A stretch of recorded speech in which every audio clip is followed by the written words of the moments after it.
Hey, it's Hunt. You found Hunt on Saints. We're talking black and gold football. Do us a favor.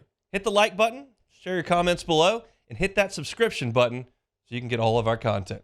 Enjoy. All right, I'm going to do this segment. I wrestled this morning whether or not I was going to do this segment, and then I said, you know what, you need to do the segment. So we're going to do the segment. Can the Saints make the playoffs? We pronounced this team very much dead 2 weeks ago. They fired their head coach. They traded their best defensive asset. The whole team's hurt.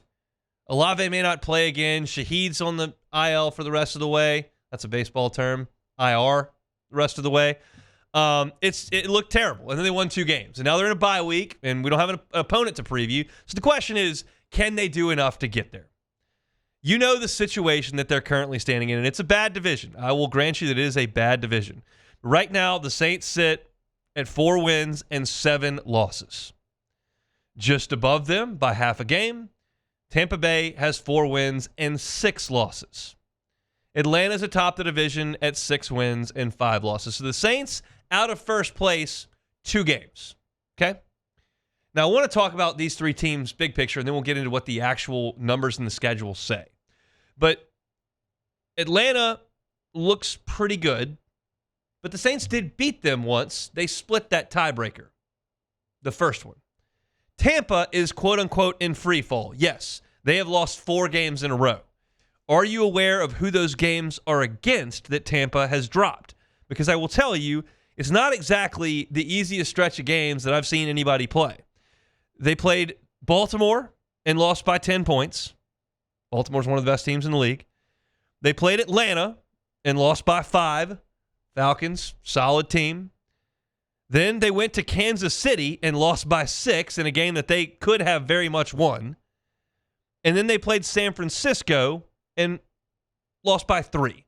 They're not getting blown out. They're competitive. They're playing playoff teams. But yeah, they've lost 4 games in a row, and that's why they're only a half game up on New Orleans. Now, when I look at Atlanta specifically and how the Saints match up with Atlanta, because we have completed that series of games. They split them. So now I go to the tiebreakers, and the second tiebreaker is divisional record. And the Saints only have 1 divisional game left. It's against Tampa. For the sake of them making the playoffs, we have to assume they're going to win that. If they lose it, they're probably not going to make the playoffs. But if they win it, they will be a perfect 3-3, a split right down the middle. They will split with all 3 teams. Atlanta has already swept Tampa and still has Carolina to play. They win that game against Carolina in Week 18, they will have a better divisional record than the Saints. Therefore, it's reasonable to suggest the Saints need to beat Atlanta outright because you're not going to win a tiebreaker unless Atlanta loses to the Panthers. Sure, it could happen, but I'm not really working in that type of mindset. Like, if I was going to do that, I would say, well, what if Atlanta loses out and the Saints win out? Well, then they're in. I'm trying to be realistic about what the possibilities are here. And I'm assuming, based on reason, that Atlanta's going to beat the Panthers. And if they do, the Saints have to beat Atlanta outright. So, Beck, work with me here as I go through Atlanta's schedule to decide where they're going to be. Atlanta is on a bye with the Saints this week, so we don't have to worry about that. Next up, they host the Chargers. That's a losable game. It's very losable. Chargers are good. Playing well. Then they're at the Vikings. Now, the Vikings haven't been as good, but it's a road game against a team that could make the playoffs. They could lose that game as well. Vikings are 8-2. They're good. Then they're at the Raiders. It's a road game, but the Raiders are real bad. They're bad. I think if we're going to be realistic, let's put that one in the win column for now. They play the Giants in Atlanta. The Giants are bad. Yep. That's probably a win. Yep. They're at Washington. Very losable. Commanders are very good. Then, as we mentioned, they host the Panthers. Is it reasonable to suggest that the Falcons will win at least 3 games moving forward? I would say it is very reasonable. That puts them at 9. Yeah, that's tough. The Saints, to beat them outright, have to get to 10. That means you have to win out. Yeah.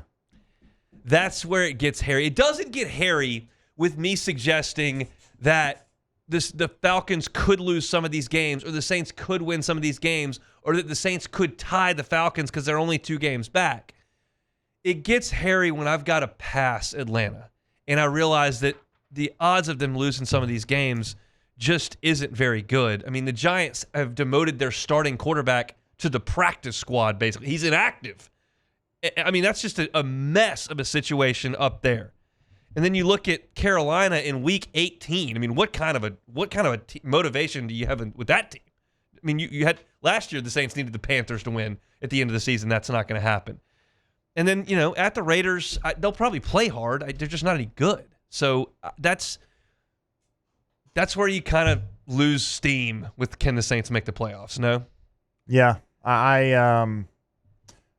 don't know the percentage. I don't know if you look at the ESPN's probably FPI, or if you can look at the percentages of the chances of all these games that the Saints have left to win all of them, it's very, very slim. I mean, the issue is that even if I can get past Atlanta, and say, okay, well, what if Atlanta does drop that game to the Raiders, and what if Kirk Cousins gets hurt and they lose to the Giants? Maybe that's very reasonable. You still have to deal with Tampa. And while it's convenient to go, well, Tampa's in free fall. They've lost 4 in a row. I just laid that out what their schedule is. And then you look at what they've got coming up. They're playing this week at the Giants. I just told you how bad the Giants are. Then they play at the Panthers. It stands to reason that Tampa very well may have 6 wins after the next 2 weeks. The Saints are sitting at 4. Well, then they play the Raiders the next week too, so they could easily reel off 3. And then you've still got a game with Dallas, who doesn't have a quarterback. And the Panthers. And then you still got the Panthers plus the Saints at home in Tampa. So it's fun to dream and think the vibes are way better, and Rizzy's got a lot of energy, and you've gotten the offensive line healthy, and you're running the ball a little bit better, and you've lost that malaise that was Dennis Allen. And there is reason for optimism, but I'm not going to sit here and just blow smoke. The Saints aren't going to make the playoffs. So I really believe, if you're a Saints fan, and I have not said this for the last 2 weeks, but now the bye gives you a chance to reset. If you're a Saints fan, man, you can pull like heck for them in the Dome against the Rams. If they lose, it's all right. It's okay. If your goal as a Saints fan is to clean house here and to move up as high as you can in the draft so that you're not picking 11th like the draft order says right now, and maybe you're picking 4th, and maybe, just maybe, the organization takes a chance on a starting quarterback, a quarterback of the future, because you're that high up in the draft, and either one is there where you pick, or it's easier to move up a spot, I think it's time to really have that conversation. Because mathematically and statistically, this doesn't look good schedule for schedule. And your salary cap situation and roster age is such that it's time to start really having that conversation.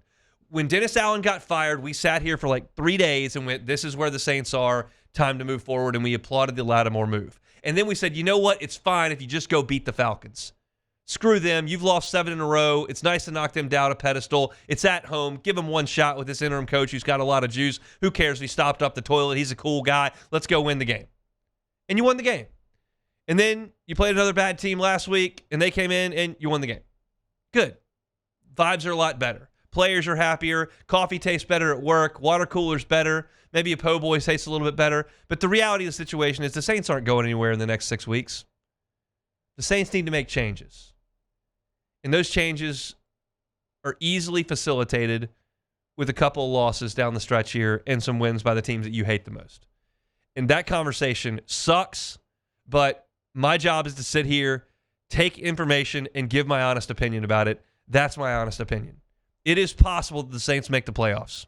It is possible the Saints beat the Rams and go to New York and win and beat Jaden Daniels in the Dome.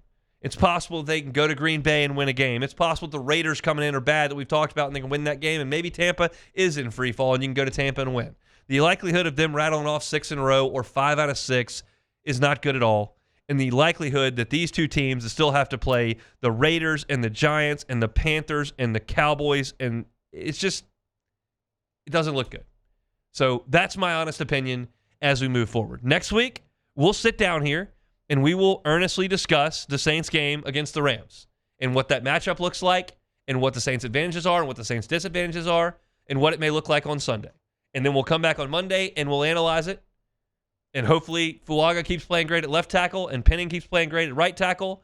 And hopefully you've got some young defenders like Brzee that show up and make some big-time plays. Your corners develop, and you show some real pieces of what could be the next iteration of good Saints teams. But I sat down with no preconceived notion and just started writing out the schedule and writing out all the stats and looking at this game for game and week for week, and I looked up the tiebreakers, and the fact of the matter is that this thing's just about cooked.